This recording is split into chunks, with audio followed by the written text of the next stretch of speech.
നമസ്കാരം. പ്രവാസി മലയാളിയിലേക്ക് സ്വാഗതം. പ്രവാസികൾക്ക് ഏവർക്കും ആശ്വാസവും പ്രതീക്ഷയും നൽകുന്ന ഒരു വാർത്തയാണ് പുറത്തു വരുന്നത്. അതും ഗൾഫിൽ നിന്ന്. പ്രവാസികൾക്ക് കൈത്താങ്ങായി പ്രവാസ ലോകം എപ്പോഴും കൂടെ ഉണ്ടാകും എന്നതിന് തെളിവ് കൂടിയാകുന്നു ഇത്. UAE വധശിക്ഷയ്ക്ക് വിധിക്കപ്പെട്ട് ജീവിതത്തിലെ സകല പ്രതീക്ഷകളും അസ്തമിച്ച യുവാവിന് പ്രവാസി മലയാളികളുടെ സ്വന്തം Lulu group chairman MA Yusuff Ali നൽകിയത് ഇത് രണ്ടാം ജന്മം.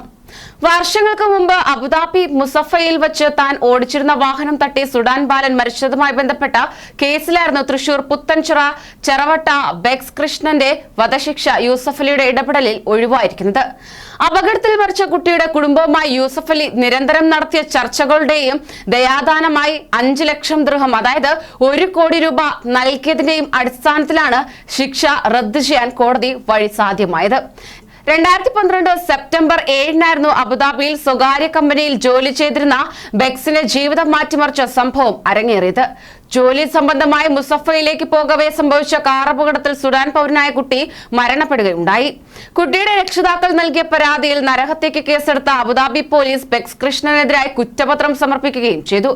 CCTV തെളിവുകളുടെയും സാക്ഷിമൊഴികളുടെയും അടിസ്ഥാനത്തിൽ കളിച്ചുകൊണ്ടിരിക്കുകയായിരുന്ന കുട്ടികളുടെ ഇടയിലേക്ക് കാർ പാഞ്ഞു കയറിയാണ് മരണം സംഭവിച്ചതെന്ന് തെളിഞ്ഞതിനാലാണ് മാസങ്ങൾ നീണ്ട വിചാരണകൾക്ക് ശേഷം UAE സുപ്രീം കോടതി 2013 ബെക്സിനെ വധശിക്ഷയ്ക്ക് വിധിച്ചത്. അബുദാബി അൽവത്ബ ജയിലിൽ കഴിഞ്ഞിരുന്ന ബെക്സിന്റെ മോചനത്തിനായി കുടുംബം നടത്തിയ ശ്രമങ്ങൾ ഒന്നും ഫലവത്താകാതെ സർവ്വ പ്രതീക്ഷകളും പൊലിഞ്ഞ സമയത്താണ് ബന്ധു സേതു വഴി MA യൂസഫലിയോട് മോചനത്തിനായി ഇടപെടാൻ കുടുംബം അഭ്യർത്ഥനയുമായി എത്തിയത്. ഇതിനു പിന്നാലെ കേസുമായി ബന്ധപ്പെട്ട് കുട്ടിയുടെ കുടുംബവുമായി യൂസഫലി നിരവധി തവണ ചർച്ചകൾ നടത്തുകയും കാര്യങ്ങൾ പറഞ്ഞ് അവരെ ബോധ്യപ്പെടുത്താനായതുമാണ് മോചനത്തിലേക്കുള്ള വഴി തെളിഞ്ഞത്. എന്നാൽ ഒരവസരത്തിൽ ഇതിനായി സുഡാനിൽ നിന്നും കുടുംബാംഗങ്ങളെ അബുദാബിയിൽ കൊണ്ടുവന്ന് താമസിപ്പിക്കുകയും ചെയ്യേണ്ടി വന്നിട്ടുണ്ട്. വർഷങ്ങൾ നീണ്ട നിരന്തര ചർച്ചകൾക്കും കൂടിക്കാഴ്ചകൾക്കും ഒടുവിൽ മാപ്പ് നൽകാമെന്ന് ബാലന്റെ കുടുംബം കോടതിയിൽ അറിയിച്ചതിനെ തുടർന്നാണ് ബെക്സിന്റെ കാരാഗൃഹവാസം വിരാമം കുറിച്ചത്. നഷ്ടപരിഹാരത്തിനായി കോടതി 5 ലക്ഷം ദിർഹം ആവശ്യപ്പെട്ടപ്പോൾ യൂസഫലി തന്നെ അത് കഴിഞ്ഞ ജനുവരിയിൽ കോടതിയിൽ കെട്ടിവെക്കുകയും ചെയ്തു. നിയമ നടപടികൾ പൂർത്തിയാക്കി ബെക്സ് കൃഷ്ണൻ അടുത്ത ദിവസം തന്നെ നാട്ടിലേക്ക് തിരിക്കുമെന്ന് ബന്ധപ്പെട്ടവർ അറിയിക്കുകയും ചെയ്തു.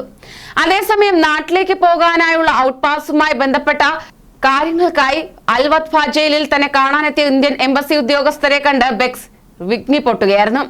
ഇനിയൊരിക്കലും വീട്ടുകാരെ കാണുവാൻ സാധിക്കുമെന്ന് കരുതിയില്ലെന്ന് നിറക്കണ്ണുകളോടെ ഉദ്യോഗസ്ഥരോട് പറയുകയായിരുന്നു അദ്ദേഹം. ജനിച്ച മണ്ണിലേക്ക് മടക്കമുണ്ടാകില്ലെന്ന് ഉറപ്പിച്ചിരുന്നു. ഒരു നിമിഷത്തെ കയ്യബദ്ധത്തിൽ സംഭവിച്ച അപകടം സ്വന്തം ജീവിതം അവസാനിപ്പിക്കുമെന്ന് ഉറപ്പിച്ച സമയത്താണ് ദൈവദൂതനെ പോലെ അദ്ദേഹത്തിന്റെ ഇടപെടൽ. വീണ്ടും ജീവിതത്തിലേക്ക് മടങ്ങിവരാൻ കാരണക്കാരനായ MA യൂസഫലിയെ നേരിൽ കാണാൻ ആഗ്രഹമുണ്ടെന്നും കാണാൻ സാധിക്കുമെന്ന പ്രതീക്ഷയിലാണ് വർഷങ്ങൾക്ക് ശേഷം നാട്ടിലേക്ക് പോകാൻ തയ്യാറെടുക്കുന്നതെന്നും ബെക്സ് കൃഷ്ണൻ ഉദ്യോഗസ്ഥരോട് പറഞ്ഞു. പിന്നാലെ വധശിക്ഷയ്ക്ക് വിധിക്കപ്പെട്ട ഒരാളുടെ ജീവിതം തിരിച്ചു നൽകാൻ സാധ്യമായതിൽ സർവശക്തനായ ദൈവത്തോട് നന്ദി പ്രകടിപ്പിച്ച് MA യൂസഫലിയും പ്രതികരിക്കുകയുണ്ടായി. UAE എന്ന രാജ്യത്തിന്റെയും ദീർഘദർശികളായ ഭരണാധികാരികളുടെയും മഹത്വമാണ് ഇതിലൂടെ കാണാൻ സാധിക്കുന്നത്. കൃഷ്ണനും കുടുംബത്തിനും ഒരു നല്ല ഭാവി ജീവിതം ആശംസിക്കുന്നുവെന്നും യൂസഫലി കൂട്ടിച്ചേർത്തു. മരണത്തിൽ നിന്നും ഒരാളെ കൈപിടിച്ചുയർത്തെഴുന്നേൽപ്പിക്കുകയാണ് യൂസഫലി. ഇതിലൂടെ പല പ്രവാസികൾക്കും പ്രതീക്ഷയും ആശ്വാസവും നൽകുകയാണ്. കൂടുതൽ പ്രവാസി വാർത്തകൾക്കായി ഈ ചാനൽ സബ്സ്ക്രൈബ് ചെയ്യൂ.